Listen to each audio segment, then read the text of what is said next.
Hi everybody, welcome to Tabletop Parents with Jessica Senesac. Today I'm going to discuss the World of Error Carle's ABC Spin and Seek game.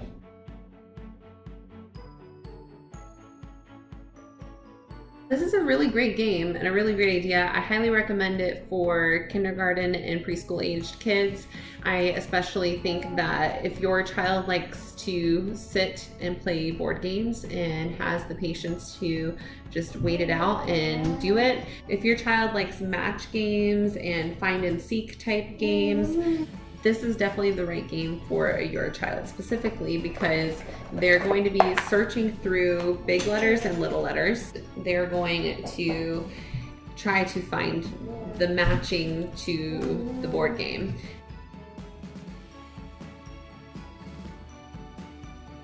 Now you want to have the pictures side up. Why is that? Because you want your child to associate the picture with the letter. That's going to help them associate the sound that goes with the symbol. So they know is for elephant, Now I think it's important that you know that it is highly recommended that we stop calling it the letter E and we start saying Oh look, you found good job, is for elephant. That is going to help them find these cards faster if they're looking for for elephant, find the E.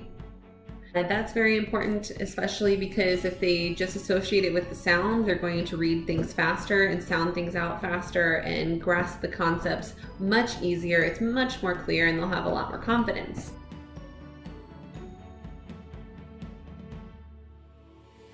The best ways to modify this game is to either focus on just the big letters or just the little letters if your child doesn't have the patience. You can also keep track of where you left off. So if your child likes the game but is too physical and needs to run around, the next time you play it, you'll have like a little sticky mark or something, like a sticky note, and or a note that you wrote yourself to tell you which letter you guys left off on. And then you can start from the middle of the board or wherever you left off. So those are my recommendations for modifications. The other thing that's really important is to really get into the praise when your child does find the letters. So when they're ready to see both decks, you've got all of them out and they're finding the letters and it's kind of like a game of hide and seek, you got to praise them for doing this and sitting down and enjoying it.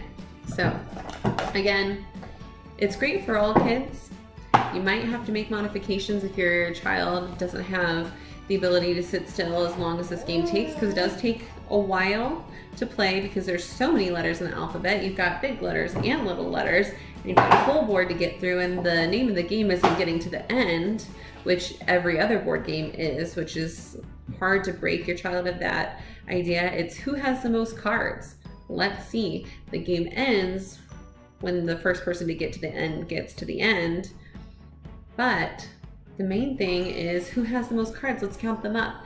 Now you're not just learning about letters A through Z and numbers 1 through 4. You're also counting and you're finding out who has the most. Great concept for a game. Works really well. My son does love it, but I was a little discouraged at first because he didn't want to play the game all the way through. However, because the name of the game is who has the most cards, even if you only get through half of the board and you do the first half one day and the second half another day, whenever that day is, you still find out who wins because it's who has the most cards. If you guys want your own game, please check the link in the description below. It is waiting there for you now. Remember to like, share, comment, and subscribe so I can keep making videos for you guys. Thank you for tuning in. We'll see you next week.